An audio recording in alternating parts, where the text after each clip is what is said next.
Good evening. Here shown before you, next to a $20 gold piece, are examples of the most valuable gemstones on Earth.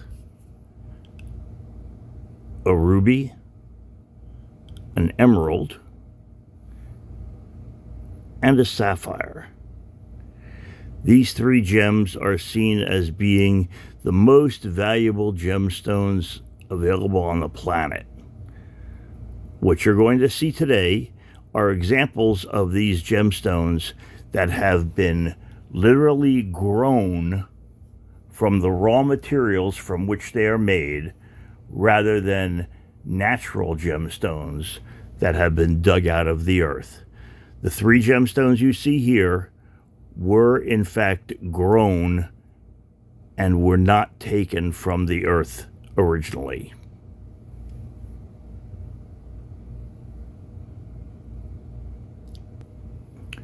The crystal you see next to our gold piece now is actually a grouping of crystals weighing about 25 carats,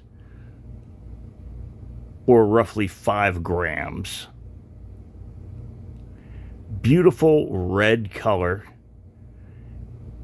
These are grown by a method called the flux method, where the components that make up a ruby, namely alumina and chromium, are heated to the melting point in a material known as flux. Now, the thing you need to know about flux is that it can melt certain types of minerals at a far lower temperature than it can melt them with just regular flame.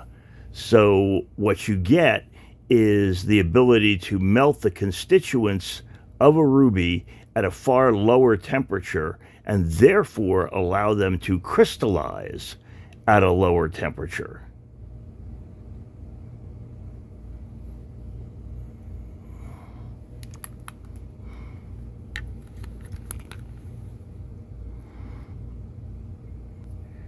What you see here is a cluster of emerald crystals grown by the same method.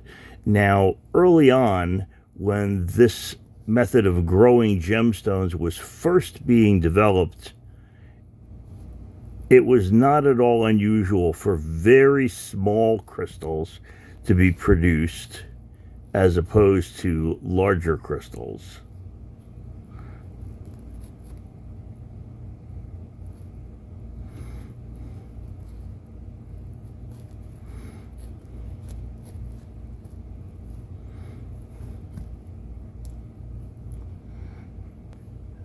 Now, as time went by, it became possible to grow ever larger crystals, but it is very interesting to note that a crystal like the one you see here, which is approximately 100 carats, took about 10 months to grow.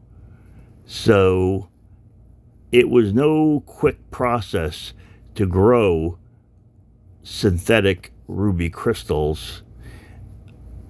And in fact, this one really isn't technically a ruby. It looks very red, I know, but it's actually kind of an orange red, and that is referred to as Padparadscha, which simply means orange red stone. But it is really beautiful, and when these are cut, they look quite extraordinary. Although most of the stones you're going to see tonight are going to be stones that are in their natural crystal form. But really, really beautiful stone this one is. It's so large, it looks just magical, really, in its appearance.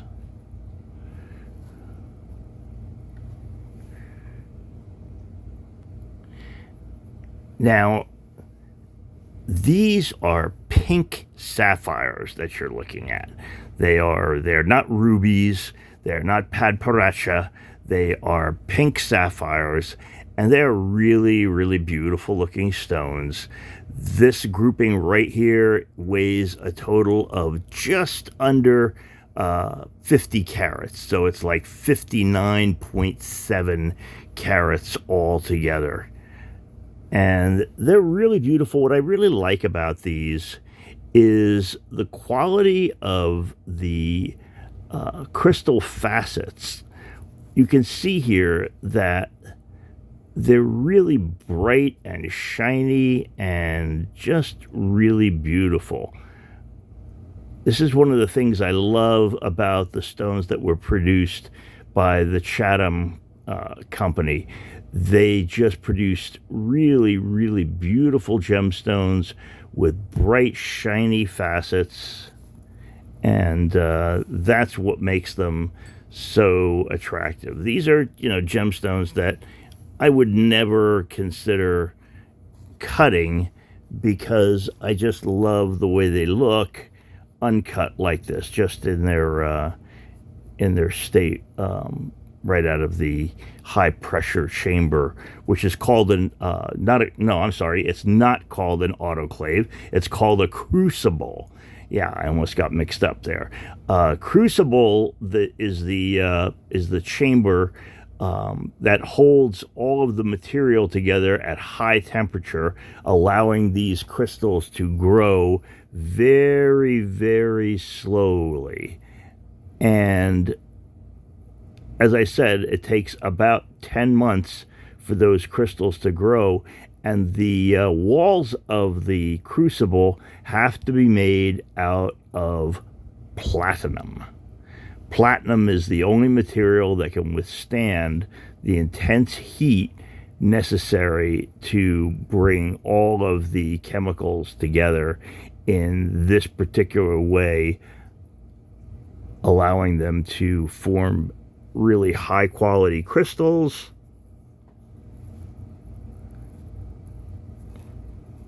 at high temperature.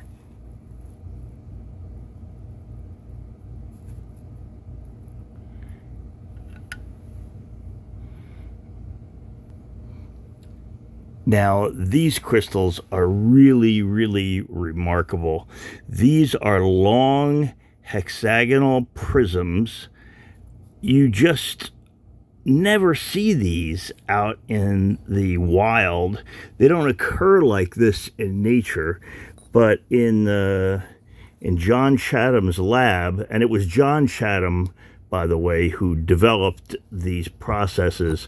But yeah, in John Chatham's lab is where this particular process was developed to create these long prismatic crystals. And I'll bring this closer so you can see it better.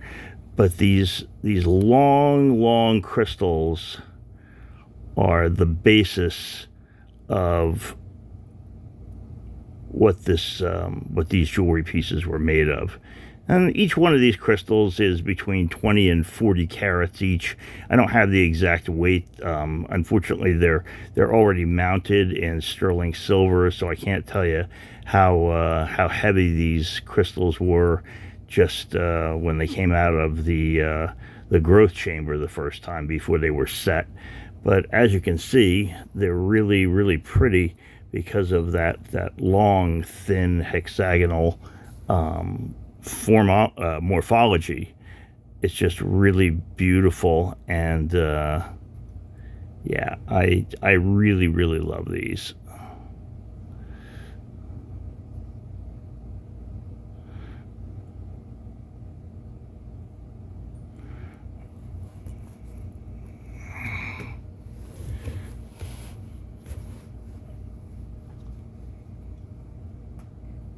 So here is one of the most remarkable crystals to come out of John's lab. This is a ruby crystal, open all the way around, and it does have a small blue transparent ruby located at the bottom there, as you can see. It's just exquisite and looks nothing like anything you can imagine. I can't even guess how John managed to get this blue ruby crystal to grow in the middle of this crystal. I mean, clearly John knew more about crystal morphology than any modern day scientist of his time.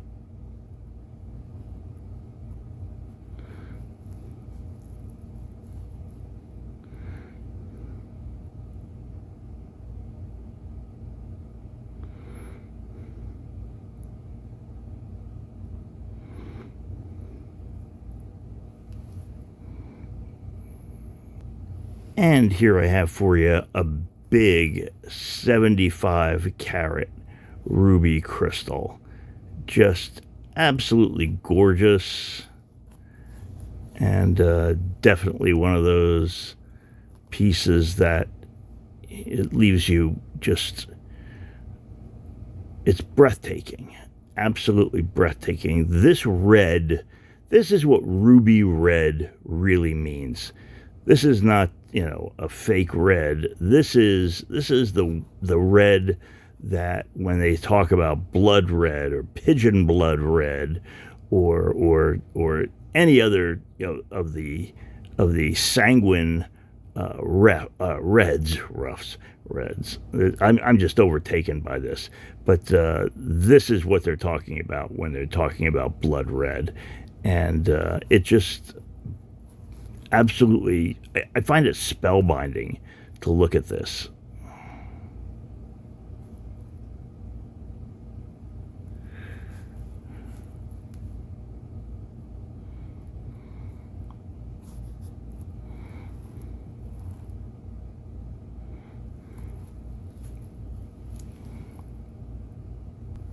And now let's bring you something really, really different.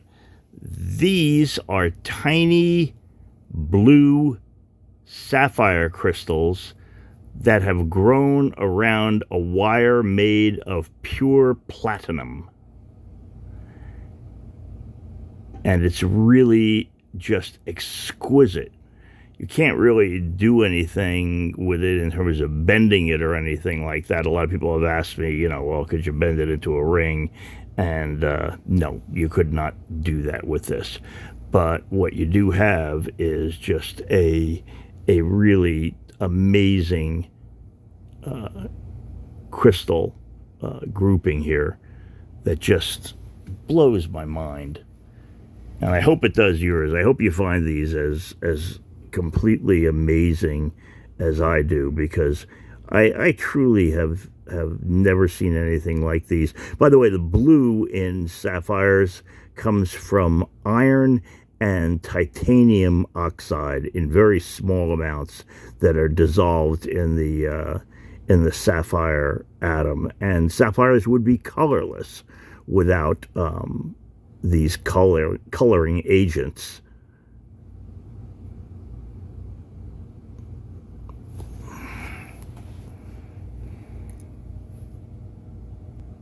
And now I show you perhaps the reddest red ruby I have ever seen in my entire life.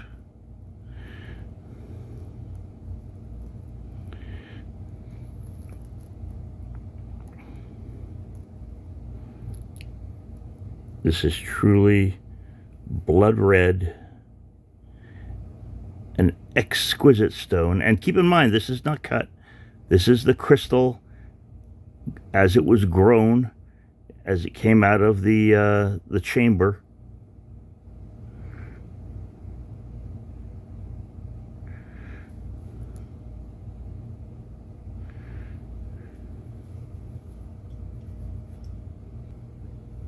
And now I bring you some additional beautiful examples of rubies, emeralds, and sapphires. Emerald, of course, is the green form of the mineral beryl. Sapphire is the blue form of the mineral corundum. And then red is the red form of the mineral that is colored with chromium and gives you that blood red color. Here's a very small but exquisitely blue sapphire, the very definition of blue itself.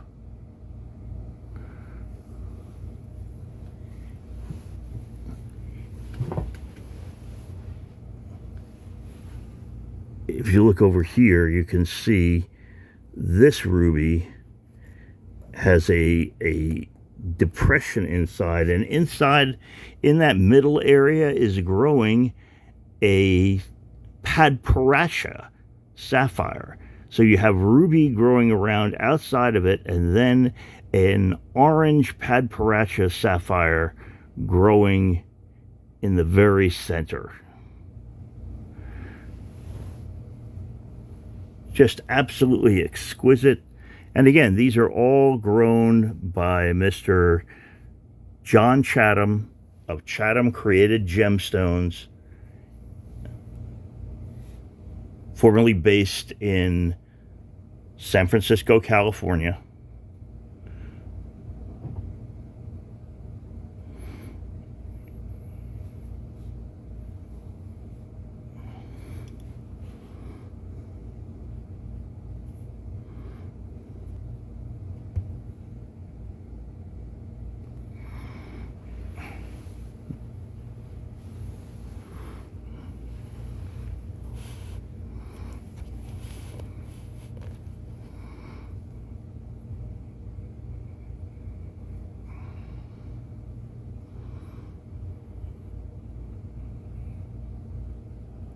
This is one of my absolute favorite rubies. This is a 45 carat ruby crystal. In this case, it's been mounted.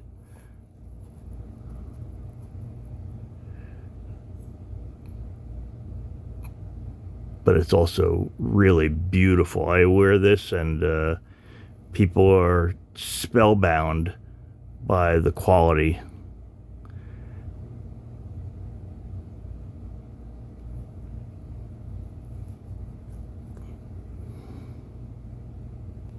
And finally, the most amazing gem in my entire collection. This is a 227.45 carat ruby crystal.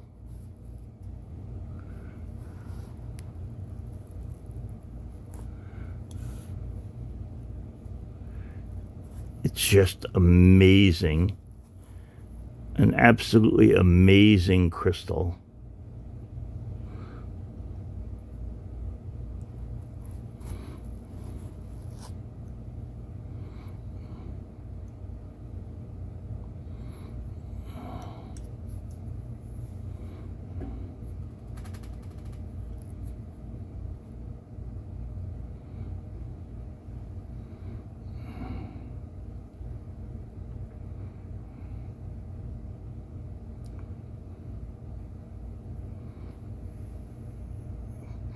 Again, just imagine 227 carats.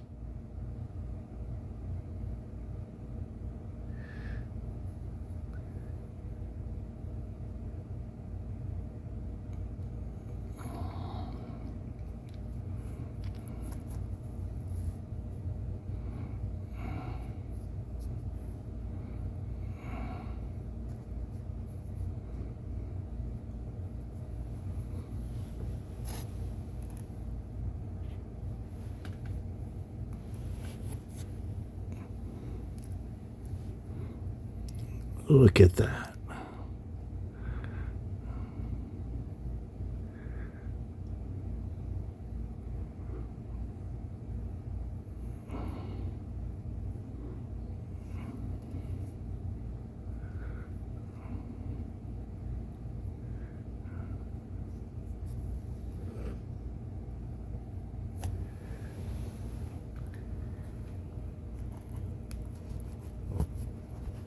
And that's really everything here, folks.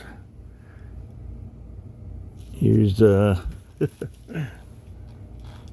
wait a minute.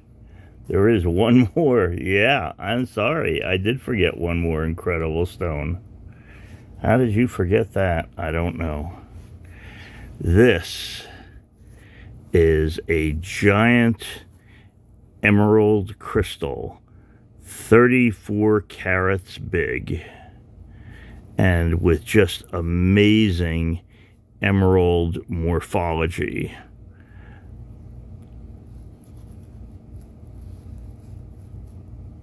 Absolutely beautiful.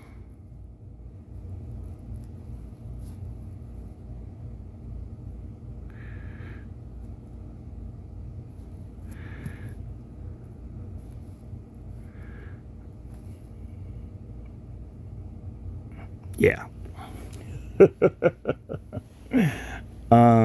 Oh, and there's another one. Yeah. Wow. I keep forgetting these. Well, I just get overwhelmed by some of them. Here is a gigantic 175 carat emerald crystal.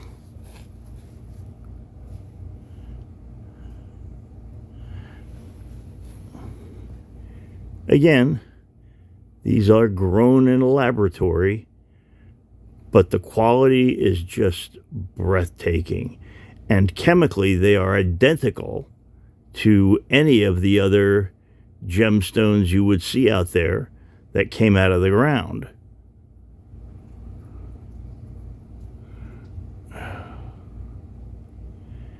Yep.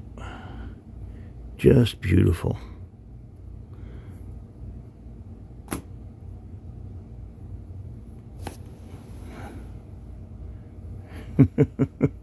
Did we forget any others? Oh, yeah. Here's another. This one had an astounding green color.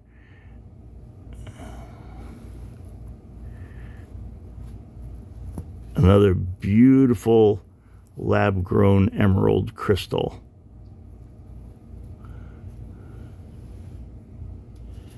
And, oh, yeah, this. An incredible emerald crystal grouping. Have you ever seen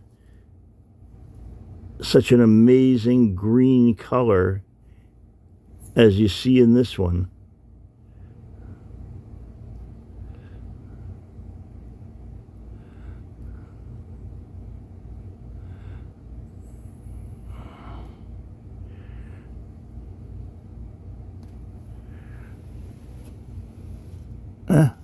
And here's another one. Yes, a sapphire, a hexagonal sapphire crystal. How could I forget these? Yeah, well, this is what happens when you get overcome by gemstones. These are absolutely amazing to look at, and I'm sure that those who are watching out there will appreciate the quality of these gemstones. Again, Chatham created gemstones, created some of the most beautiful lab-grown gems in the world. They're still well known to this day. Here is a little flask of tiny crystals that I guess were scraped off the bottom of the autoclave. These get made into little accessory stones or whatnot. They're kind of cute.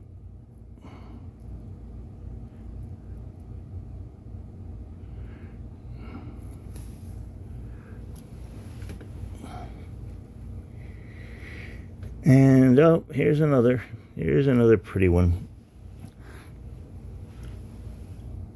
This is another beautiful emerald. A little darker. This is what's referred to sometimes as a Zambian green emerald.